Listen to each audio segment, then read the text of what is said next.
Hello ladies and gentlemen, my name is Dietrich and today I'm going to give you my top 10 list for compact SUVs for the 2024 model year. I'm going to be sticking to mass market cars here, so think Hyundai Tucson and Toyota RAV4, not BMW X3 or Porsche Macan. Also, this is my list that I made with my own opinions, but since I have driven all of these cars and others besides, they are educated opinions. One last thing I'll say is that there really are no bad cars on this list, so don't take it personally if your car is in the lower half. I don't mean anything personal by it, but feel free to leave me comments telling me I'm wrong about something.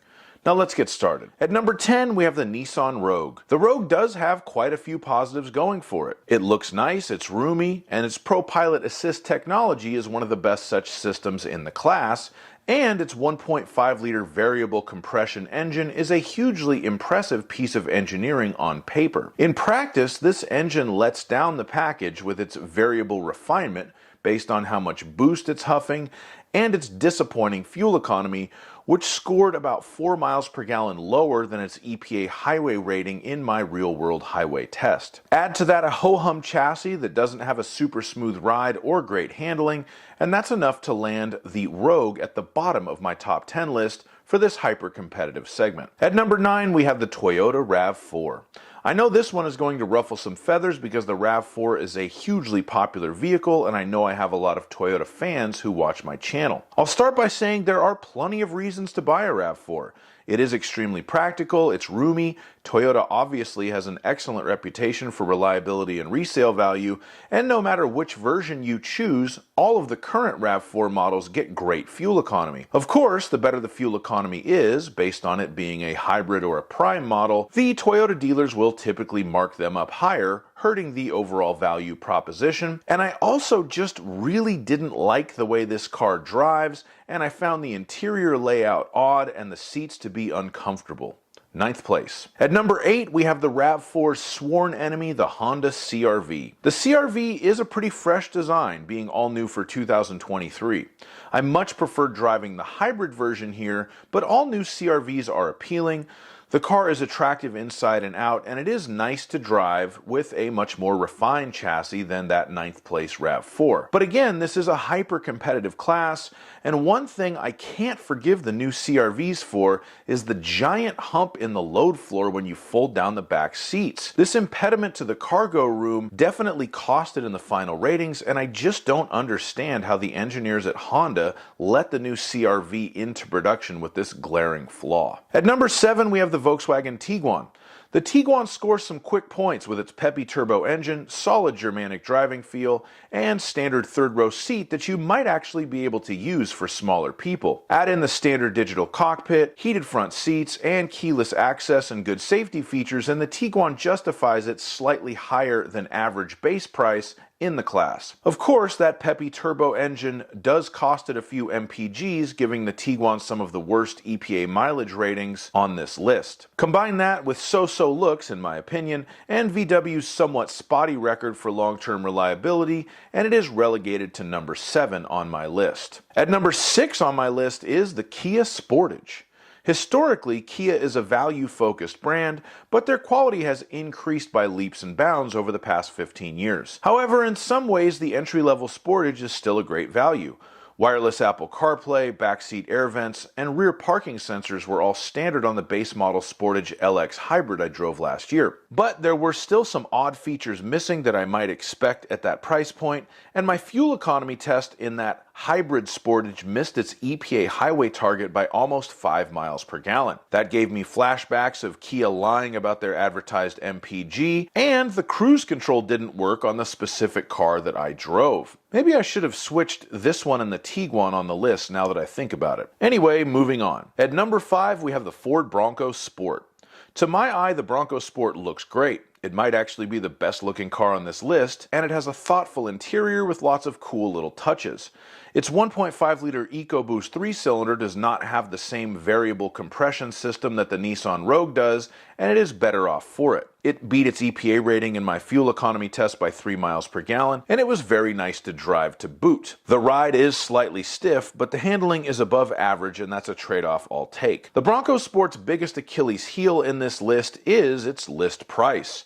The very lowest MSRP Bronco Sport for 2024 is right around $32,900, and that price balloons once you start tacking options onto it, and there are a lot of options. Hey, at least four-wheel drive is standard. At number 4 on my list is the Mitsubishi Outlander. This car really surprised me when I drove it last year because it's based on the same chassis as the Nissan Rogue that I put at number 10 on this list, and it uses the quote-unquote worse engine, Nissan's old 2.5-liter inline-4. But I found it overall to be the more appealing package. The suspension tuning is different, and I preferred the Mitsubishis, and even though the Nissan allegedly gets much better fuel economy based on EPA ratings, I got 32.3 miles per gallon out of this Outlander and only 33.0 out of the Rogue in the same real-world highway fuel economy test, so there's really not much difference in it. The Outlander also has third-row seats, but they're useless. The generous levels of equipment on the Outlander is somewhat canceled out by Mitsubishi's historically low resale values, but as I type this, they are offering 0% APR for 60 months on 2024 models, and in January of 2024, that is a fantastic deal, so the value really is there on a new Outlander. I put the Subaru Forester at number 3 on this list. The 2024 model Forester is one of the older designs on the list, and it is due to be replaced for the 2025 model year. However, I've already seen the 2025 model in person, and there doesn't appear to be too much difference between the two cars, so you might as well try to get the best deal you can on one of these outgoing models. If you do, you'll get a car with the smoothest ride in the class, standard all-wheel drive, practical interior space, and great resale value. You'll also be getting a car with some outdated tech and ho-hum looks. But the Boxer engine and symmetrical all-wheel drive systems do offer some fascinating engineering for the nerds amongst you, and the Forester Wilderness is probably the most capable off-roader in this class. At number 2 on my list, the Hyundai Tucson. I have reviewed a couple of Tucsons over the last couple of years, and I've always been very impressed by them. I like the way they look, I like the way they drive, and they are practical and well priced. There really isn't much to not like here. I suppose the front end with its wild spider eye LED running lights might be polarizing for some, but personally I think it looks great.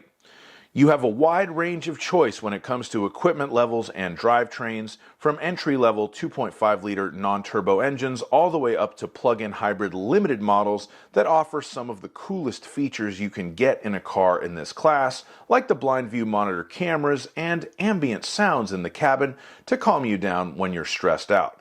In short, the Tucson is almost the very best mainstream compact SUV on sale in 2024.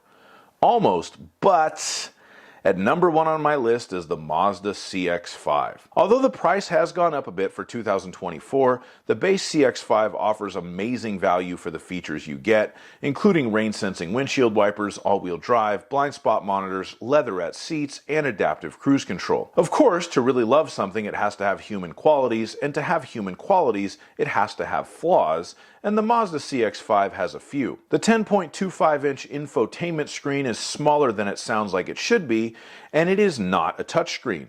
It's controlled with a scroll wheel that works okay, but a touchscreen would be better. And the CX-5's biggest flaw might be its size. Both passenger room and cargo room are amongst the smallest in the class. But all of that is forgiven when you drive it. The CX-5 has the best chassis of any car here, hands down. The steering is almost telepathic, the ride is well controlled, and the handling is supremely accurate and just sublime. The CX-5 gives you confidence as a driver no matter what road you are on. The base 187 horsepower 2.5-liter engine gives good acceleration, but if that isn't enough for you, Mazda offers a turbo that gives you more power. This is the true driver's choice in the class, and for a car nerd like me who's interested enough in cars to spend money out of my own pocket to rent them and strap a GoPro to my head and film them and put them on YouTube, That's enough to claim the top spot. So that's my top 10 list. Thank you so much for watching. If you disagree with my choices, please let me know in the comments. And of course, please like my video, subscribe to my channel, and have a great day. Bye-bye.